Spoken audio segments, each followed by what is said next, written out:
Hey Tribe, today I'm going to do a little bit of a shoe review. One question we always get asked are what are the best shoes I should be using? In general, we like being barefoot as much as possible, but there's always that balance of too much of something, especially in this world where we have hard floors, concrete, hard rubber mats, especially in our gym. During the summer, it's good to be working out barefoot, getting out into the grass and into the ground. But during the winter time, we want to make sure that we're protecting our feet from the cold, as well as change it up. So if we're always on hard ground, we still need some cushion for our feet because they're not made to be walking on hard ground. Trust me, I've done it for like 4 years now, and I appreciate the cushion in shoes now. But there's a lot of things we could talk about. I'm giving you a little selection of everything that I wear, and we'll go through it. So let's start off with the first and the oldest shoes that I have. These things are pretty beat up. These are the original Nano 2s that I bought back in 2012. I think around 2012, 2013. They're pretty beat up. I rip out all my soles inside my shoes so I can kind of get more comfort to the ground with the minimal aspect of that, and just keeping my foot flat. I really like these because they've always had a wide toe box, and this kind of was the first shoe that introduced me to the wide toe box. What I do know is now that they're remaking them, there used to be a heel cone in here, and they removed it, so it's nice and slack. I ended up removing this one just because it wore out. But these are one of my favorite shoes of all time, the Nano 2s. Good for everything from running to lifting to working out to casual shoe to hang out in. I'm a big fan of these. I have another pair that's red, even though it looks like all my shoes are just black and white. I do have a red pair that's actually from 2011. They're even more beat up. They're just like my slipper shoes. I absolutely love them. But I usually wear those, you know, if I'm going out running errands or something like that. The upgrade from these is going to be the Zero shoes. Now I've tried Vivo Barefoot, 5-finger toe shoes. These are the Zeros, Xero. My favorite minimalist barefoot shoe, I would say, is this brand. They're the most comfortable. They're made durable. You can flex and you know, bend and twist them, but they still provide some sort of structure to your foot. Where I felt like the Vivo Barefoot, they just felt very plasticky to me, so I wasn't a big fan of them. I like working out in these. I coach in these, and especially on days that it is a little bit cooler, or I just want to get my feet off of the rubber or the concrete. But great shoe, big fan of this company. They're made in Canada, and my overall pick for a minimalist shoe would be the Zeros. They also have the Speed Forces, which I really like, made a little bit more for running. Still minimalist shoe, but a couple different styles that they offer, but I'm a big fan of those. If we're getting into weightlifting, I used to have the Penlays, which had a really wide toe box. Then they stopped making weightlifting shoes with the wide toe box, or no one really thought of it. So I went with the Addy Powers. They do cram my foot, and you can kind of see what we're always talking about, toe boxes.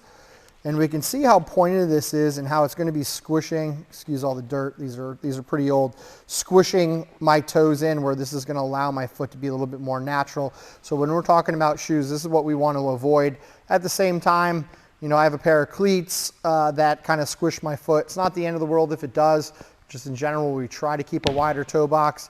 I've always liked these. I was never a big fan of Nikes. They never felt good on my foot, so I went with the Addy Power Adidas weightlifting shoe for when I do any weightlifting movements. But I will say Squat University has been linking up with TYR, and they created the first wide toe box weightlifting shoe. It's already sold out. Go check on his channel on Squat University. I think he's got a new batch coming out in January. But if you are someone who likes to wear weightlifting shoes and does a lot of that, I highly suggest start getting that wide toe box to let your feet breathe.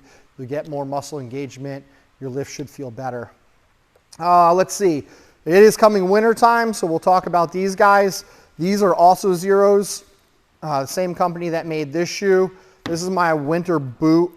It doesn't look like it's very thick at all, but these things are ungodly warm, comfortable. My feet have never been wet in them, and I only wear one light layer of sock inside of these as well too. That being said, I wouldn't go hiking in these. I tried that and my foot just slips around on them. It's not the traction, it's just my foot. Maybe if I put another pair of socks, it'll work really well. But probably my favorite winter boot is by their company, the Zero. They're super lightweight. Like I said, as always, you can flex and bend them. They're minimalist, pretty much matching that barefoot zero heel to toe drop, and just warm. They're all together, a solid, strong boot. These do sell out pretty quick, so if you haven't ordered them, I would get that order in before the end of November, because a couple years ago I couldn't buy them. Hopefully they got a little bit more stock in them. They do come in a couple of colors, but I'm pretty basic when it comes to this. Big fan of this boot. Highly suggest it as well. And then we'll pick up the latest additions to my shoe collection. We always speak highly about Ultras, how wide their toe box is. Even though these look like they have a lot of cushion, it is a zero heel to toe drop on these as well. Good for coaching in, good for running in, good for working out in, good for pretty much anything. But I like these a lot. They're just super, super comfy. They feel like I'm walking on clouds. Give my feet a break. If I have been walking around on the hard ground with bare feet all day, these are the things that really help out. And especially if I'm running, my feet swell. They can swell in these and still have plenty of space. The one thing that I've always been worried about with Ultras is sometimes they can get a little bit tight around here on the top of the foot. Not a bad thing. These don't do it to me. Some models do, but I love these, the Ultras. I think these are the Torins? I think these might be the Torin 6s. I could be wrong. I literally just bought these not too long ago.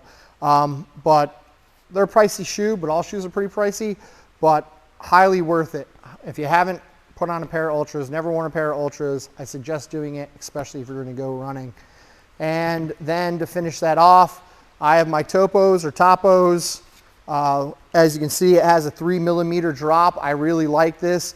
This just changes the angle, especially since I pulled some muscles in my, my calf playing some sports. This helps me load my big toe by adding just the ever so slight increase. Changes up the dynamic of my foot, helps keep the muscles going. But with this brand, the guy who created these used to work for Vibram 5 Fingers and created those. So what I like is he works alongside them on their off-road shoe. They have the Vibram soles in them too. Very, very comfortable shoe. It was a toss-up between both of these on which one I liked more, and I ended up buying both of them. I find the way this fits on top of my foot feels wonderful. These are the Flyleats. Once again, I'm just like stepping into a cloud all around the foot. But I do have a slight heel to toe drop, very minimal. I find these soles to be a little bit, I don't want to say thicker, but stiffer than the Ultras, so I could feel a little bit more. That also might be just that heel to toe drop that I have. But another big fan. These are made in Massachusetts as well, so they're relatively local, and they go for about the same price. I think these are about $120, these are about $140, somewhere around that price.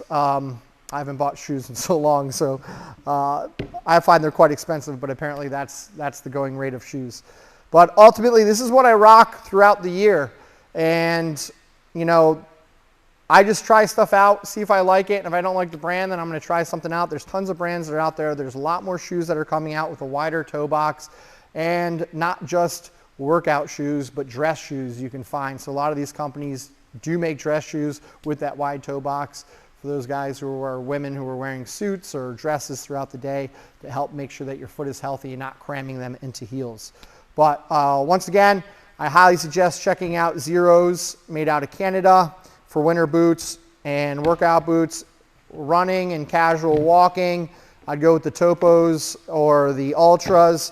Weightlifting, I suggest the TYRs with Squat University because they have a wide toe box, but I prefer Adidas's over Nikes.